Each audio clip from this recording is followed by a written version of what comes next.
नमस्कार, मी लतिका निंबाळकर. माझ्या चॅनलवरती तुमचं स्वागत आहे. आज मी तुम्हाला वांग सोड्याचं कालवण बनवून दाखवणार आहे. एकदम झणझणीत असं चवदार असं. हे बघा, वांगे घेतले ते 250 ग्रॅम पावशर वांगे ते अशी 4 भाग करून घेतलेले. तुकडे तुकडे करून घेतले तरी चालतील, छान लागतं कालवण. आणि त्यासाठी बघा हे सोडे घेतलेले ते 1 वाटीभर सोडे आहेत. सोड्याची पण रेसिपी बघा टाकलेली आहे की कसे सोडे घ्यायचे, कसे सोडे ओळखायचे. त्यातले हे जे मी चाळून ठेवलं होतं, जे लहान लहान जे सोडे होते त्याचं मी कालवण करणार आहे. आता ह्या सोड्यामध्ये बघा आपण पाणी टाकून घ्यायचे आणि सोडे कधी पण चांगले चोळून धुवायचे. जी घाण वगैरे असते, त्याला खर असते, रेती वगैरे ती जाते. 2 ते 3 पाण्यानं स्वच्छ धुवून ही पाण्यातच ठेवायचे. बघा, टोप गरम करत ठेवलाय, त्यामध्ये तेल टाकून घेऊया. तेल 1 ते 1.5 चमचा टाकायचं. तुमच्या आवडीप्रमाणे तुम्ही थोडं कमी जास्त करू शकता. आणि तेल चांगलं गरम होऊन देऊया. तेल गरम झालेलं आहे, त्याच्यामध्ये बघा अर्धा चमचा जिरे, मोहरी, कढीपत्ता आणि एक मोठ्या आकाराचा कांदा बघा एकदम बारीक कापून घेतलेला आहे. आणि हा कांदा चांगला आपण पहिला भाजून घेऊया.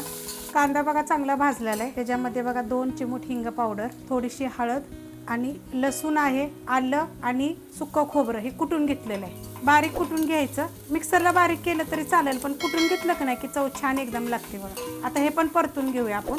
परतून घेतलंय बघा, कलर चेंज होस्तोवर परतून घ्यायचं. त्याच्यामध्ये एक टमाटर बघा मोठं बारीक कापून घेतलं एकदम. आता ते पण थोडं 1 मिनिटभर आपण परतून घेऊया.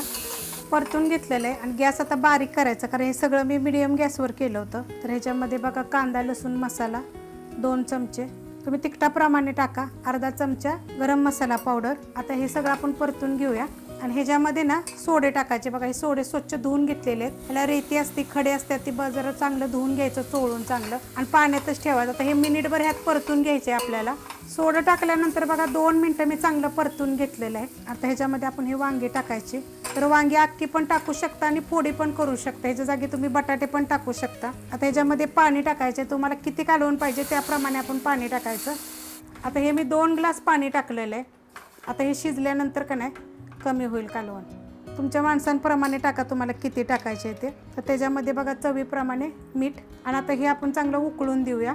कालवण बघा चांगलं उकळलेलं आहे, अशा पद्धतीत बघा झाले. आता ह्याच्यामध्ये आपल्याला ना कोथिंबीर टाकायची आणि ही मिडियम गॅसवरनं शिजून द्यायचं. जरी बारीक गॅसवर शिजून दिलं तरी चालतंय. आपलं कालवण बघा हे झालेलं आहे. बघा किती मस्त असं झालेलं आहे ना, आटलंय किती. बघा हे सोड्याचं वांग्याचं कालवण, वांग बघा किती मस्त असं शिजलेलं आहे. अशा पद्धतीनं करायचं. तर ही रेसिपी तुम्हाला आवडली तर लाईक करा, सबस्क्राईब करा, कमेंट करा आणि शेअर बी करा.